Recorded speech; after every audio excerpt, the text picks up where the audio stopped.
जय माता दी। नमस्कार दोस्तों, स्वागत है आपका अपने यूट्यूब चैनल पूजा और उपाय में। दोस्तों, इस वीडियो में नवरात्रि के दिन पूजा कैसे करनी है, पहले दिन की घट स्थापना कैसे करनी है, ज्वारे कैसे उगाने हैं और पूजा बाकी की पूजा कैसे करेंगे, सारी चीज़ों की विस्तृत रूप से जानकारी, क्या चढ़ाना है क्या नहीं, इस वीडियो में आपको मिलने वाली है।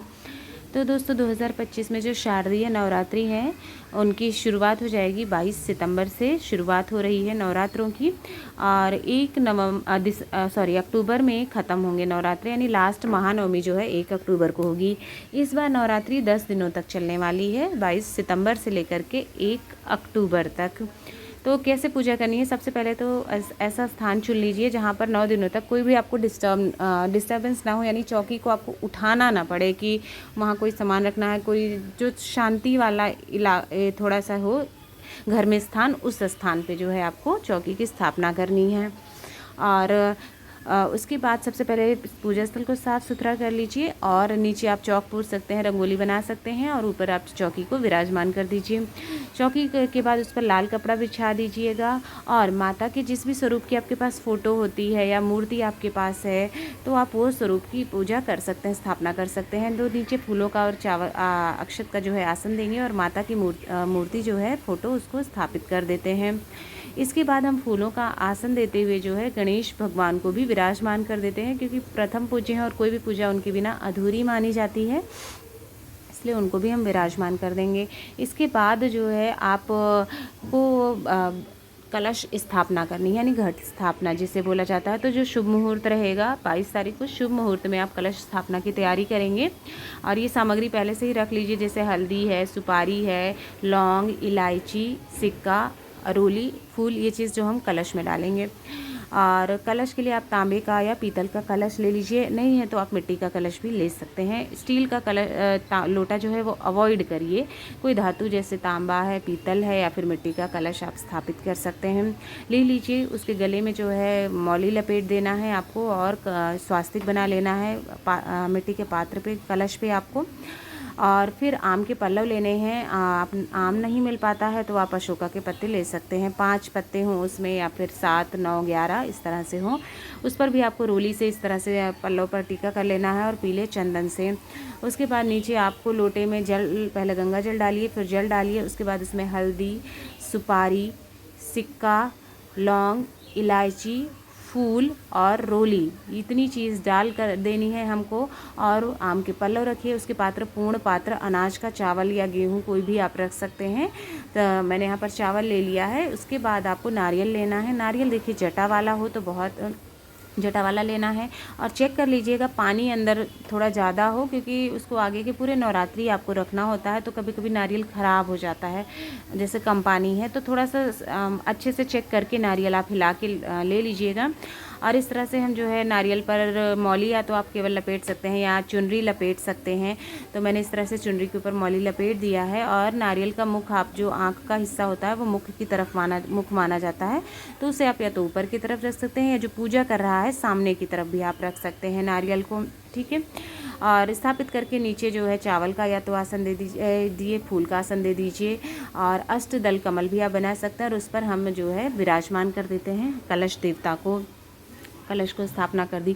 अगर आपको ज्वारे उगाने हैं तो मिट्टी का पात्र लीजिए, उसमें रेत बालू वाली जो मिट्टी होती है वो रख लीजिए, या आप गमले से भी मिट्टी ले सकते हैं और उसमें जौ को मिक्स कर देना है। आपको थोड़ा सा मिट्टी को हल्का सा गीला, बहुत गीला नहीं, थोड़ा सा गीला कर देना है, तभी उगेगा। और नीचे चावल का आसन दे करके हम उसको भी विराजमान कर देते। तो माता के एक तरफ राइट साइड हमने कलश रख दिया, एक तरफ ज्वारे रख दिए हैं। नवग्रह यंत्र भी हमको स्थापित कर देना है जो हमारा है इस प्रकार से। अगर आप चाहें तो नीचे देखिए नवग्रह बना सकते हैं, यंत्र आता है मार्केट में, आप नवग्रह यंत्र भी ला सकते हैं। उसमें सभी नवग्रह बने हुए होते हैं, बहुत आसानी से पूजा पाठ पे मिल जाता है दुकान पे। नहीं तो उसके आप जो है चौकी पर भी नवग्रह बना सकते हैं। कैसे, 9 जगह चावल की छोटी छोटी सी ढेरी लगाएं और उस पर आप सुपारी रख दीजिए, 9 सुपारी रख दीजिए अलग अलग ढेरी पर। तो इस तरह से आपके नवग्रह भी तैयार हो जाते हैं। तो आप उनको भी डेली आप पूजा कर सकती हैं। तो आपको जो आसान लगे, नवग्रह यंत्र है तो उसकी पूजा करें, नहीं तो आप नवग्रह बना सकती हैं पूजा करने के लिए।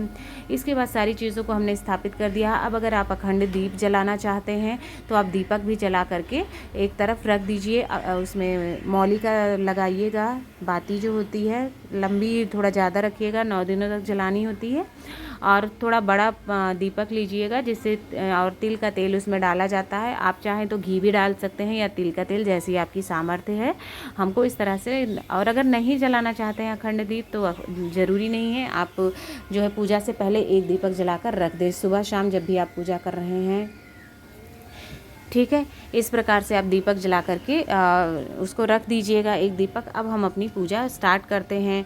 तो सबसे पहले सभी देवी देवताओं का हम आवाहन कर लेंगे, जल का स्नान करा देंगे फूलों से छींटा दे करके, और सभी देवी देवताओं को आवाहन करेंगे, कलश में सभी आ जाएं और विराजमान हो जाएं। और आपकी पूजा को 9 दिनों तक अगर आप व्रत रख रहे हैं तो वैसा संकल्प लें कि हम 9 दिनों तक फलाहार व्रत रखेंगे, या जैसा भी, अगर आप सिर्फ पहला और लास्ट डे व्रत रखते हैं यानी कि परुआ और अष्टमी का व्रत रखते हैं तो आप वैसे भी संकल्प ले सकते हैं, कम परुआ और अष्टमी व्रत रखेंगे। ऐसा जो लोग व्रत रखते हैं कंफ्यूज होते हैं कि हम चौकी रख सकते हैं कि नहीं, तो अगर 9 दिन व्रत रख रहे हैं तो भी आप चौकी स्थापित कर सकते हैं। अगर सिर्फ पहले और लास्ट डे आप व्रत रख रहे हैं तो भी आप चौकी स्थापित कर सकते हैं। बस नियम, नवरात्रि के नियमों का 9 दिन पालन करिएगा, सात्विक भोजन करिएगा, और जो है उन सभी नियमों का पालन करना है आपको, तो आप चौकी स्थापित कर सकते हैं। ठीक है, चौकी स्थापना के बाद जल वगैरह का स्नान देने के बाद में देखिए हम फूलों से भगवान गणेश का पूजन करेंगे, उनको फूल अर्पित कर देंगे। माता को अगर आपके पास लाल रंग के फूल, गुलाब हैं, गुड़हल है, तो आप वो अर्पित करिए, उनको अति प्रिय हैं। नहीं तो जो भी फूल आपको मिल जाते हैं उसको अर्पित करना है। कलश पर भी फूल अर्पित करेंगे, ज्वारों पर भी, और दीपक देवता की भी हम पूजा करते हैं।